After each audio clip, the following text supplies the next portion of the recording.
devastation and carnage. And to see people in these tents.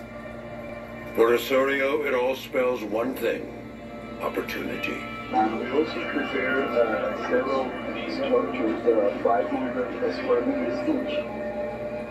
Returning to the U.S., Osorio calls a press conference to announce that Innovita will donate 1,000 homes to Haiti.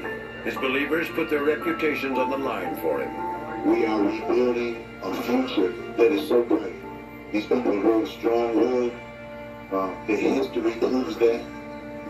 And I'm happy to be a part of that process. The national media picks up the story.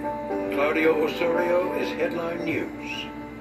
Armed with good press and impeccable credentials, he heads to Washington for a meeting with the Overseas Private Investment Corporation, OPIC, a government agency that helps U.S. businesses invest in worthwhile projects in the developing world. He's looking for a loan to help Innovita build a factory in Haiti. There was clearly a desire and a sense of urgency on the part of the federal government to do something in Haiti at that time. And along comes Osorio, and he says, I will do something in Haiti. I will build homes. He presents his financial statements with that stunning figure of cash on hand, $39 million. And just 2 weeks after the earthquake, OPIC announces a $10 million loan to Innovita. Osorio gets more than $3 million to start.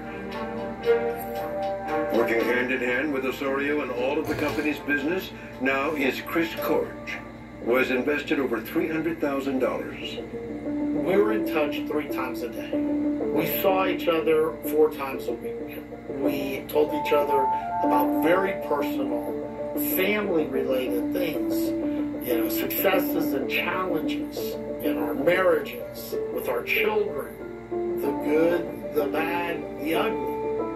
And so Osorio knows Corge is worried about his real estate business. The market in Florida has crashed. He owes $28 million on properties worth approximately $5 million. One of the things that he was an expert at was, as a concerned friend, he wanted to know how he could help me. And that further endeared him with me. And suddenly an opportunity presents itself. Osorio says a group of sovereign wealth funds in the Middle East wants to buy 20% of Innovita for $500 million. It is not that far-fetched. Governor Bush had told me that he had gone to the Middle East and actually saw a floating home that was built, I think, in Abu Dhabi, and that he had seen the factory in the Middle East. Osorio says the deal will create a huge windfall for Innovita's investors. He says Corge can make a killing, especially if he buys more Innovita stock. I didn't know what I could afford to buy. You know, I had to meet all my other financial obligations. And so Osorio sweetens the pot. He says he will be getting more than $400 million when the deal closes, and he is willing to share. He goes, I don't need this money. He goes, whatever you can raise, I'll match it for you. It's a gift, almost, okay?